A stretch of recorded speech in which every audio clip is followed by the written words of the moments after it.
नमस्कार दोस्तों, स्वागत है आपका आपके अपने news channel Jharkhand news network में। आइए जानते हैं आज की 25 मुख्य बड़ी खबरों को। महिलाओं के खातों में इस दिन आएंगे 2500 रुपए। मैया सम्मान योजना को लेकर आई बड़ी खबर। हेमंत सोरेन की सत्ता वापसी के बाद राज्य की महिलाओं को बहुत जल्द मैया सम्मान योजना की राशि की 5वीं किस्त जारी की जाएगी। विधानसभा चुनाव से पहले अंतिम कैबिनेट की बैठक में हेमंत सरकार ने 2500 रुपए देने का फैसला ले लिया था। अब जब सरकार बन गई है तो कल्याण विभाग भी 2500 रुपए भेजने की तैयारी में जुट गया है। मैया सम्मान योजना का रजिस्ट्रेशन लगातार चल रहा है। हेमंत सोरेन की नई सरकार बनने के बाद इसे लेकर कवायद और तेज हो गई है। वहीं 11 दिसंबर को 5वीं किस्त भेजे जाने की उम्मीद है। मैया सम्मान योजना के माध्यम से 57 लाख महिलाओं के खातों में 2500 रुपए भेजे जाएंगे। नवंबर में महिलाओं के खातों में 1000 रुपए भेजे गए थे। आचार संहिता से पहले हेमंत सोरेन सरकार ने ऐलान किया था कि दिसंबर से महिलाओं के खातों में 2500 रुपए भेजे जाएंगे। इससे पहले चुनाव के दौरान ही महिलाओं के खातों में पैसे भेज दिए गए थे। मैया सम्मान योजना के तहत हर 18 से 50 साल की महिलाओं के खातों में 1000 रुपए दिए गए थे, जिसे बढ़ाकर 2500 रुपए किया गया है। हेमंत सोरेन और इंडिया गठबंधन ने इस योजना को अपनी हर सभा में बोला, जिसका फायदा चुनाव में देखने को मिला और गठबंधन को बहुमत प्राप्त हुई। गिरिडीह में मवेशी लदे 6 पिकअप वाहनों को पुलिस ने किया जब्त। गिरिडीह पुलिस को पशु तस्करी के खिलाफ बड़ी सफलता मिली है। पुलिस ने मवेशी लदे 6 गाड़ियों को पकड़ लिया है। पुलिस फिलहाल इसे लेकर जांच पड़ताल कर रही है। गिरिडीह पुलिस की टीम ने रविवार को छापेमारी अभियान चलाकर खरगडीहा खिजरू मार्ग से देवरी थाना क्षेत्र के चित्रोकुरहा गाँव के पास से मवेशी लदे 6 पिकअप वाहनों को पकड़ा है। खोरी महुआ के अनुमंडल पुलिस पदाधिकारी राजेंद्र प्रसाद के नेतृत्व में अभियान चलाकर पुलिस की टीम ने वाहनों को पकड़ा है। पकड़े गए मालवाहक पिकअप वाहनों में मवेशियों को क्रूरता पूर्वक ले जाया जा रहा था। इस टीम में गांवा अंचल के इंस्पेक्टर पास्कल टोपो, देवरी थाना के प्रभारी और पुलिस के जवान भी शामिल थे। गिरिडीह में पिछले कुछ महीनों से तस्करी के मामले में वृद्धि हुई है। नवंबर में ही बगोदर पुलिस ने 60 मवेशी लदे 3 ट्रकों को जब्त कर 3 गाड़ियों के ड्राइवर को हिरासत में लिया था। इन सभी मवेशियों को हजारीबाग के गौशाला भेजा गया। इससे भी पहले डुमरी पुलिस ने 11 पिकअप वाहनों को मवेशी ले जाने के आरोप में जब्त किया था। तमिलनाडु में तबाही मचाने के बाद कमजोर पड़ा फेंगल। जाने झारखंड में कैसा रहेगा कल का मौसम। तमिलनाडु में तबाही मचाने के बाद चक्रवाती तूफान फेंगल कमजोर पड़ने लगा है। अगले 5 से 6 घंटे में यह डीप डिप्रेशन यानी गहरे अवदाव में तब्दील हो जाएगा। इससे पहले फेंगल के असर से झारखंड के कई जगहों में बारिश हुई। अब यह भी जान लीजिए कि झारखंड में कल का मौसम कैसा रहेगा। मौसम वैज्ञानिक ने बताया कि रविवार को झारखंड के दक्षिणी भागों में कहीं कहीं हल्के दर्जे की वर्षा हो सकती है। अगले 3 दिन तक न्यूनतम तापमान में कोई बड़ा बदलाव नहीं होगा। इसके बाद 2 दिन के दौरान झारखंड के न्यूनतम तापमान में 3 से 5 डिग्री तक की गिरावट आएगी, ऐसा अनुमान है। मौसम वैज्ञानिक ने कहा है कि 2 दिसंबर को सुबह में हल्के से मध्यम दर्जे का कोहरा या धुंध छाया रहेगा। इसके बाद सामान्य बादल छाए रहेंगे। मौसम शुष्क रहने का अनुमान है। राजधानी रांची का अधिकतम तापमान 24 डिग्री और न्यूनतम तापमान 16 डिग्री सेंटीग्रेड रहने का अनुमान है। मौसम वैज्ञानिक ने बताया कि बंगाल की खाड़ी में उठा चक्रवाती तूफान फेंगल समुद्र तट से टकराने के बाद पुडुचेरी, कुड्डालोर और विल्लुपुरम के आसपास बना हुआ है। धीरे धीरे यह पश्चिम की ओर बढ़ेगा और बाद में डीप डिप्रेशन में तब्दील हो जाएगा। इसके असर से झारखंड के जगन्नाथपुर और बानो में वर्षा हुई। जगन्नाथपुर में 12 मिलीमीटर और बानो में 1.5 मिलीमीटर वर्षा हुई।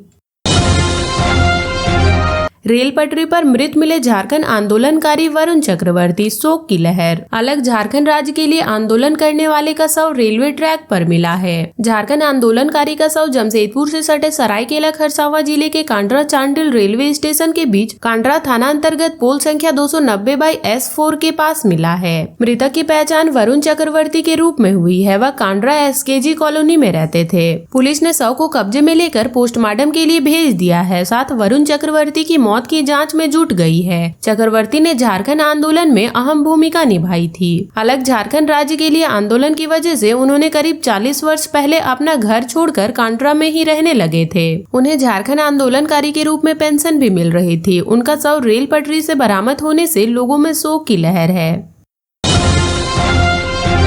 बंगाल से आलू की सप्लाई रोके जाने के बाद एक्शन में हेमंत सोरेन, मुख्य सचिव को दिए ये निर्देश। पश्चिम बंगाल की ओर से आलू के वाहनों को सीमा पर रोके जाने के मामले में मुख्यमंत्री हेमंत सोरेन ने संज्ञान लिया है। झारखंड के मुख्यमंत्री ने मुख्य सचिव को इस संबंध में तत्काल कदम उठाने के लिए निर्देश दिए हैं। मुख्यमंत्री हेमंत सोरेन ने मुख्य सचिव अलका तिवारी से कहा है कि इस मामले का हल तत्काल निकाले। सीएम का निर्देश मिलते ही सीएम ने पश्चिम बंगाल के मुख्य सचिव मनोज पंत से बात की और इस मामले का हल निकालने के लिए कहा।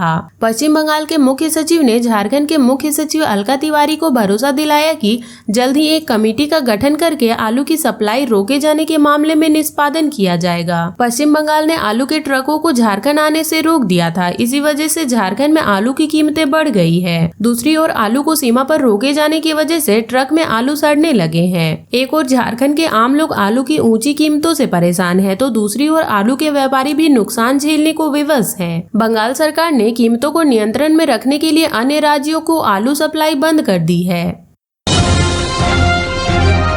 मोदी सरकार की इस योजना से झारखंड के 5.66 लाख बुजुर्गों को मिलेगी लाभ। जल्द कराएं पंजीयन। केंद्र सरकार ने 70 साल या उससे अधिक उम्र वाले लोगों के लिए आयुष्मान भारत प्रधानमंत्री जन आरोग्य योजना के तहत वय वंदना कार्ड जारी की है। झारखंड में बुजुर्गों के लिए केंद्र सरकार आयुष्मान भारत प्रधानमंत्री जन आरोग्य योजना के तहत वय वंदना कार्ड का शुभारंभ हो गया है। आयुष्मान भारत आरोग्य योजना के तहत 70 साल से अधिक आयु वाले बुजुर्गों के लिए केंद्र सरकार ने वय वंदना कार्ड बनाने का ऐलान किया था। इस योजना के तहत बुजुर्गों को 5 लाख तक की मुफ्त इलाज की सुविधा मिलेगी। इस योजना का लाभ झारखंड के 5,66,246 बुजुर्गों को मिलेगा। वय वंदना कार्ड सिर्फ 70 साल या उससे अधिक उम्र वाले बुजुर्गों का बनाया जाएगा। इसके लिए बुजुर्गों के पास आधार कार्ड होना अनिवार्य है। बुजुर्ग आधार कार्ड के माध्यम से ऑनलाइन या फिर अपने नजदीकी स्वास्थ्य केंद्र या प्रज्ञा केंद्र पर पहुंचकर ऑनलाइन कार्ड बनवा सकते हैं। रांची सहित पूरे झारखंड में बढ़े गैस सिलेंडर के दाम। देखे अपने शहर का ताजा रेट। 2024 के अंतिम महीने दिसंबर के पहले दिन ही लोगों को महंगाई का झटका लगा है। 1 दिसंबर से रांची सहित पूरे झारखंड में कॉमर्शियल गैस सिलेंडर के दामों में बढ़ोतरी हुई है। गैस के दामों में बढ़ोतरी होने के कारण अब 19 किलो वाले कॉमर्शियल गैस सिलेंडर की कीमत 1977 रूपए हो गई है। 1 दिसंबर 2024 से कॉमर्शियल गैस सिलेंडर की कीमत में 16 रूपए की बढ़ोतरी हुई है, जिस कारण से अब 19 किलो वाले गैस सिलेंडर की कीमत 1977 रूपए हो गई है। नवंबर में इसकी कीमत 1961 रूपए थी। कॉमर्शियल गैस सिलेंडर के दाम लगातार 5वें महीने बढ़े हैं। अगस्त में 8.50 पैसे, सितंबर में 38 रूपए, अक्टूबर में 49 रूपए, नवंबर में 61 रूपए और दिसंबर में 16 रूपए की बढ़ोतरी हुई है। अगर 14 किलो वाले घरेलू गैस सिलेंडर की बात करें तो इसके दाम पिछले कुछ महीनों से स्थिर है। फिलहाल रांची में इसकी कीमत 860.50 पैसे है। घरेलू गैस की कीमत में अंतिम बार बदलाव मार्च 2024 में देखने को मिला था, जिसमें 100 रुपए तक की कटौती हुई थी।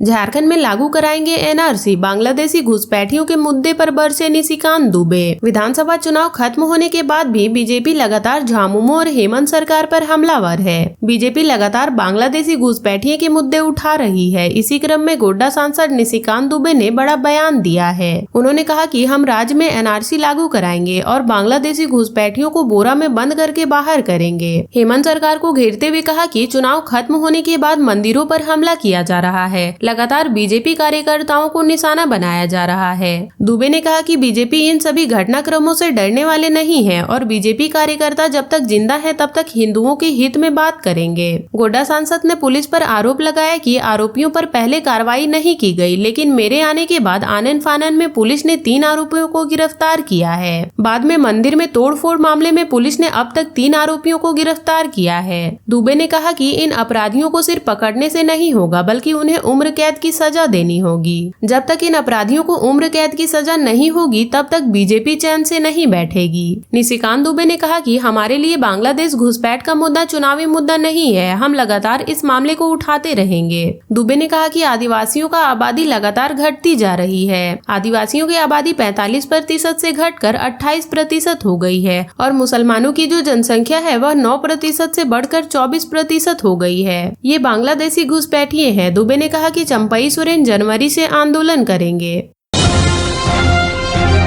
झारखंड में इतना बढ़ गया न्यूनतम और अधिकतम तापमान, जाने कैसा रहेगा आज का मौसम। झारखंड में न्यूनतम और अधिकतम तापमान सामान्य से अधिक हो गया है। जी हां, रांची, जमशेदपुर और चाईबासा का उच्चतम तापमान सामान्य से 0.2 डिग्री सेंटीग्रेड से 2.7 डिग्री सेंटीग्रेड तक बढ़ गया है। वहीं न्यूनतम तापमान भी सामान्य से अधिक हो गया है। भारत मौसम विज्ञान विभाग के रांची स्थित मौसम केंद्र ने शनिवार को बताया कि रविवार को सुबह में हल्के से मध्यम दर्जे का कोहरा या धुंध छाया रहेगा।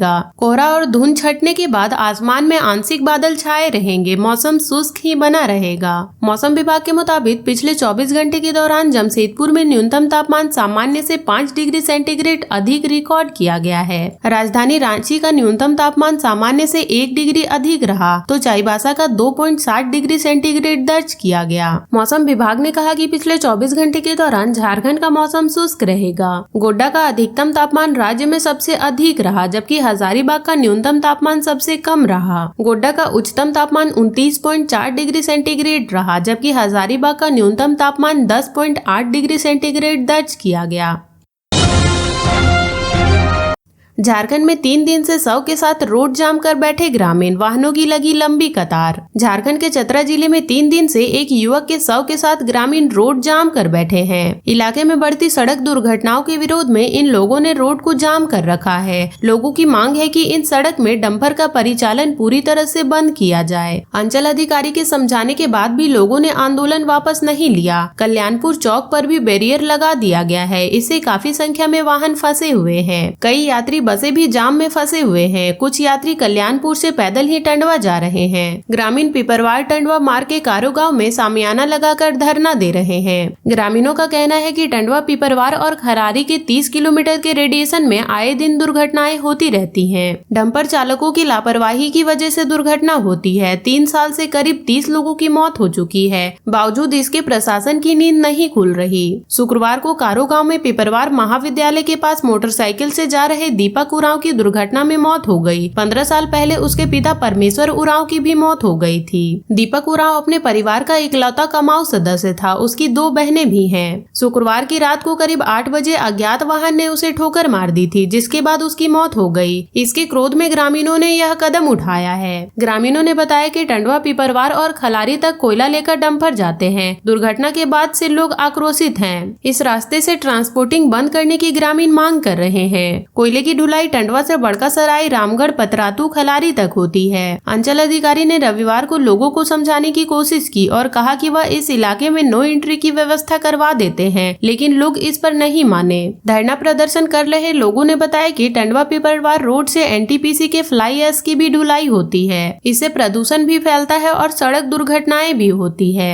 अब ग्रामीण कह रहे हैं कि फ्लाई ऐश या कोयले की ढुलाई के लिए कंपनी नया रास्ता बनवा ले। इस गाँव में हाईवा नहीं चलने देंगे। और अब तक के लिए इतना ही। ऐसे ही वीडियोस के लिए लाइक, शेयर एंड सब्सक्राइब करें और जुड़े रहे झारखंड न्यूज नेटवर्क से।